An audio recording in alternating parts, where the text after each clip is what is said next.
उस शाम पहली बार राजीव के घरवालों से मिलकर अंजू को अच्छा लगा। उसके छोटे भाई रवि और उसकी पत्नी सविता ने अंजू को बहुत मान सम्मान दिया था। उनकी माँ ने दसियों बार उसके सिर पर हाथ रखकर उसे सदा सुखी और खुश रहने का आशीर्वाद दिया होगा। वह राजीव के घर मुश्किल से आधा घंटा रुकी थी। इतने कम समय में ही इन सब ने उसका दिल जीत लिया था। राजीव के घर वालों से विदा लेकर वे दोनों पास के एक सुंदर से पार्क में कुछ देर घूमने चले आए। अंजू का हाथ पकड़कर घूमते हुए राजीव अचानक मुस्कुराया और उत्साहित स्वर में बोला, इंसान की जिंदगी में बुरा वक्त आता है और अच्छा भी। 2 साल पहले जब मेरा तलाक हुआ था तब मैं दोबारा शादी करने का जिक्र सुनते ही बुरी तरह बिदक जाता था। लेकिन आज मैं तुम्हें जल्दी से जल्दी अपना हमसफर बनाना चाहता हूँ। तुम्हें मेरे घर वाले कैसे लगे? बहुत मिलनसार और खुश मिजाज। अंजू ने सच्चाई बता दी। क्या तुम उन सबके साथ निभा लोगी? राजीव भावुक हो उठा। बड़े मजे से। तुमने उन्हें यह बता दिया है कि हम शादी करने जा रहे हैं? अभी नहीं, लेकिन तुम्हारे घर वालों ने तो मेरा ऐसे स्वागत किया जैसे मैं तुम्हारे लिए बहुत खास अहमियत रखती हूँ। तब उन तीनों ने मेरी आंखों में तुम्हारे लिए बसे प्रेम के भावों को पढ़ लिया होगा। कुछ देर चुप रहने के बाद अंजू ने पूछा, हम शादी कब करें? कुछ दिन बाद। माँ, रवि और सविता महीने भर के लिए मामा जी के पास छुट्टियां मनाने कानपुर जा रहे हैं। उनके लौटते ही हम अपनी शादी की तारीख तय कर लेंगे। राजीव का यह जवाब सुनकर अंजू खुश हो गई थी। पार्क के खुशनुमा माहौल में राजीव देर तक अपनी प्यार भरी बातों से अंजू के मन को गुदगुदाता रहा। करीब 3 साल पहले विधवा हुई अंजू को इस पल उसके साथ अपना भविष्य बहुत सुखद और सुरक्षित लग रहा था। राजीव अंजू को उसके फ्लैट तक छोड़ने आया था। अंजू की माँ आरती उसे देखकर खिल उठी।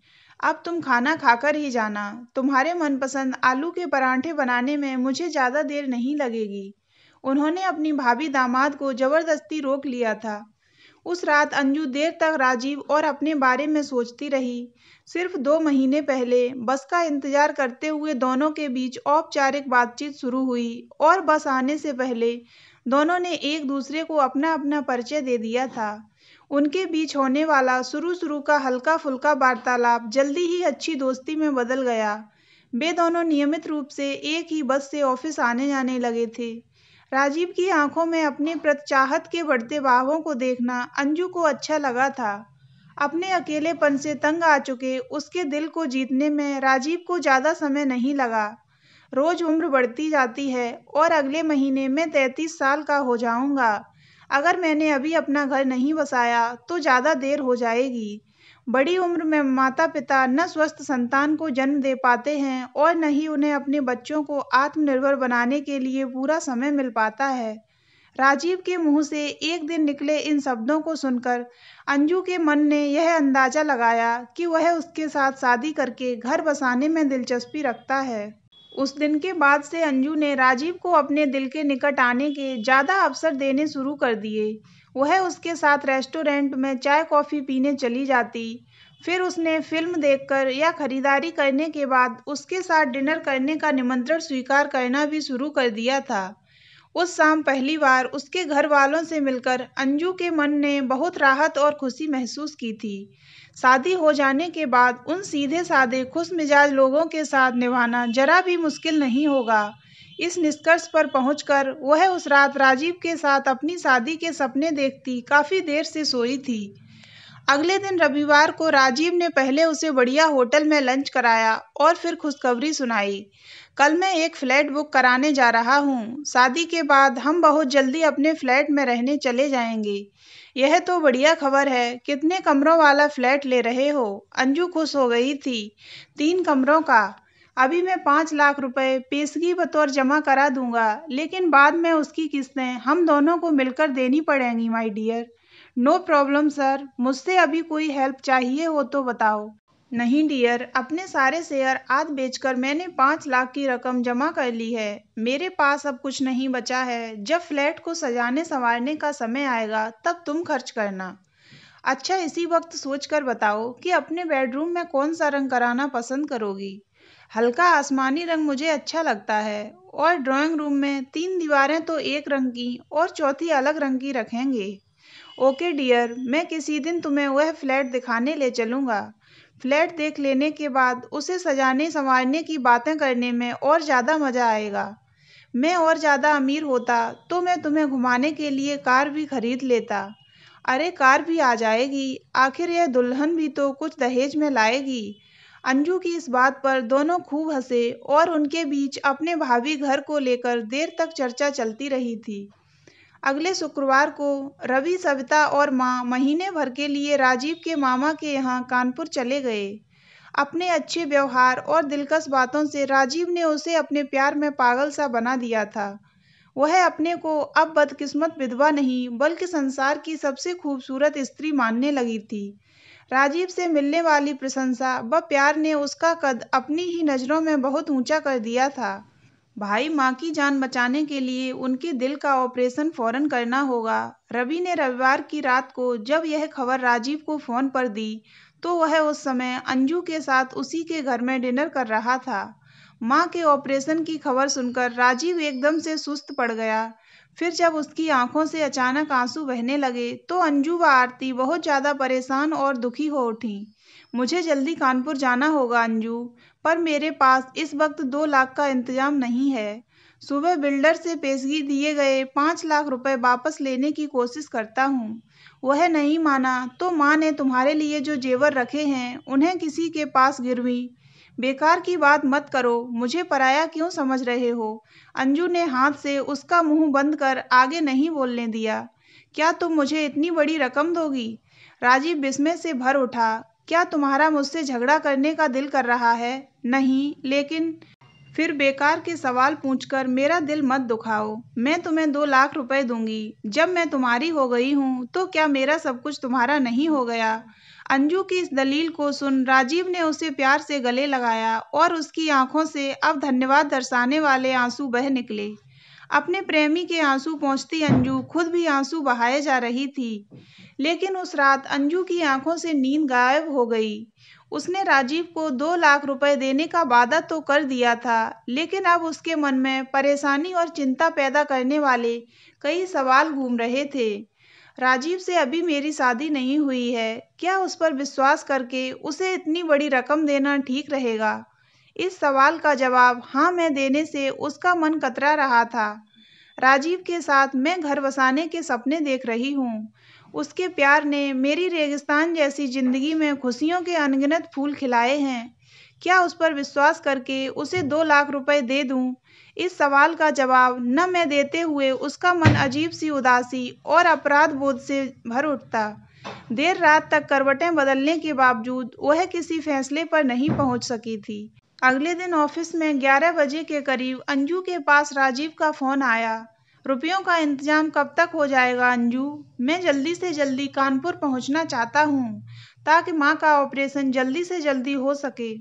राजीव की आवाज़ में चिंता के भाव साफ झलक रहे थे। मैं लंच के बाद बैंक जाऊंगी, फिर वहां से तुम्हें फ़ोन करूंगी। चाह कर भी अंजू अपनी आवाज़ में किसी तरह का उत्साह पैदा नहीं कर सकी थी। प्लीज़ अगर काम जल्दी हो जाए तो अच्छा रहेगा, मैं देखती हूँ। ऐसा जवाब देते हुए उसका मन कर रहा था कि वह रुपए देने के अपने वादे से मुकर जाए। लंच के बाद वह बैंक गई थी। 2 लाख रुपए अपने अकाउंट में जमा करने में उसे ज़्यादा परेशानी नहीं हुई। सिर्फ एक एफडी उसे तुड़वानी पड़ी थी, लेकिन उसका मन अभी भी उलझन का शिकार बना हुआ था। तभी उसने राजीव को फ़ोन नहीं किया। शाम को जब राजीव का फ़ोन आया तो उसने झूठ बोल दिया। अभी 1-2 दिन का वक्त लग जाएगा राजीव। डॉक्टर बहुत जल्दी ऑपरेशन करवाने पर जोर दे रहे हैं। तुम बैंक के मैनेजर से मिली थी? माँ को किस अस्पताल में भर्ती कराया है? अंजू ने उसके सवाल का जवाब न देकर विषय बदल दिया। दिल के ऑपरेशन के मामले में शहर के सबसे नामी अस्पताल में। राजीव ने अस्पताल का नाम बता दिया। अपनी माँ से जुड़ी बहुत सी बातें करते हुए राजीव काफी भावुक हो गया था। अंजू ने साफ महसूस किया कि इस वक्त राजीव की बातें उसके मन को खास प्रभावित करने में सफल नहीं हो रही थीं। उसे साथ ही साथ यह भी याद आ रहा था कि पिछले दिन माँ के प्रति चिंतित राजीव के आंसू पहुँचते हुए उसने खुद भी आंसू बहाए थे। अगली सुबह 11 बजे के करीब राजीव ने अंजू से फ़ोन पर बात करनी चाही तो उसका फ़ोन स्विच ऑफ मिला। परेशान होकर वह लंच के समय उसके फ्लैट पर पहुंचा तो दरवाजे पर ताला लटकता मिला। अंजू शायद रुपए नहीं देना चाहती है, यह ख्याल अचानक उसके मन में पैदा हुआ और उसका पूरा शरीर अजीब से डर व घबराहट का शिकार बन गया। रुपयों का इंतजाम करने की नई सिरे से पैदा हुई चिंता ने उसके हाथ पैर फुला दिए थे। उसने अपने दोस्तों व रिश्तेदारों के पास फोन करना शुरू किया। सिर्फ एक दोस्त ने 10-15 हजार की रकम फौरन देने का वादा किया। बाकी सबने अपनी असमर्थता जताई या थोड़े दिन बाद कुछ रुपए का इंतजाम करने की बात कही। वह फ्लैट की बुकिंग के लिए दी गई पेशगी रकम वापस लेने के लिए बिल्डर से मिलने गया, पर वह कुछ दिन के लिए मुंबई गया हुआ था। शाम होने तक राजीव को एहसास हो गया कि वह 2-3 दिन में भी 2 लाख की रकम जमा नहीं कर पाएगा। हर तरफ से निराश हो चुका उसका मन अंजू को धोखेबाज बताते हुए उसके प्रति गहरी शिकायत और नाराजगी से भरता चला गया था। तभी उसके पास कानपुर से रवि का फोन आया। उसने राजीव को प्रसन्न स्वर में बताया, भाई रुपए पहुंच गए हैं। अंजू जी का यह एहसान हम कभी नहीं चुका पाएंगे। अंजू कानपुर कब पहुंची? अपनी हैरानी को काबू में रखते हुए राजीव ने सवाल किया। शाम को आ गई थी, मैं उन्हें एयरपोर्ट से ले आया था। रुपए जमा हो गए हैं। वह ड्राफ्ट लाई हैं, उसे कल जमा करवा देंगे। अब माँ का ऑपरेशन हो सकेगा और वह जल्दी ठीक हो जाएंगी। तुम कब आ रहे हो? मैं रात की गाड़ी पकड़ता हूँ। ठीक है। अंजू कहाँ है? मामा जी के साथ घर गई हैं, कल मिलते हैं। ऐसा कहकर राजीव ने फोन काट दिया था। उसने अंजू से बात करने की कोशिश की, पर उसका फोन अभी भी बंद था। फिर वह स्टेशन पहुंचने की तैयारी में लग गया। उसे बिना कुछ बताए अंजू 2 लाख का ड्राफ्ट लेकर अकेली कानपुर क्यों चली गई? इस सवाल का कोई माकूल जवाब वह नहीं ढूंढ पा रहा था। उसका दिल अंजू के प्रति आभार तो महसूस कर रहा था, पर मन का एक हिस्सा उसके इस कदम का कारण न समझ पाने से बेचैन और परेशान भी था। अगले दिन अंजू से उसकी मुलाकात मामा जी के घर में हुई। जब आसपास कोई नहीं था, तब राजीव ने उससे आहत भाव से पूछ ही लिया, मुझ पर क्यों विश्वास नहीं कर सकी तुम अंजू?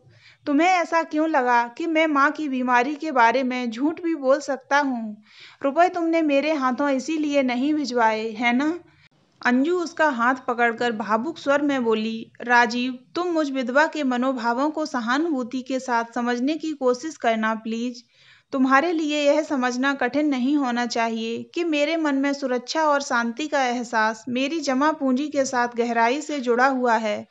तुम्हारे प्यार में पागल मेरा दिल तुम्हें 2 लाख रुपए देने से बिल्कुल नहीं हिचकिचाया था, लेकिन मेरा हिसाबी किताबी मन तुम पर आंख मूंद कर विश्वास नहीं करना चाहता था। मैंने दोनों की सुनी और रुपए लेकर खुद यहाँ चली आई। मेरे ऐसा करने से तुम्हें जरूर तकलीफ हो रही होगी। तुम्हारे दिल को यूं चोट पहुंचाने के लिए मैं माफी मांग रही हूँ।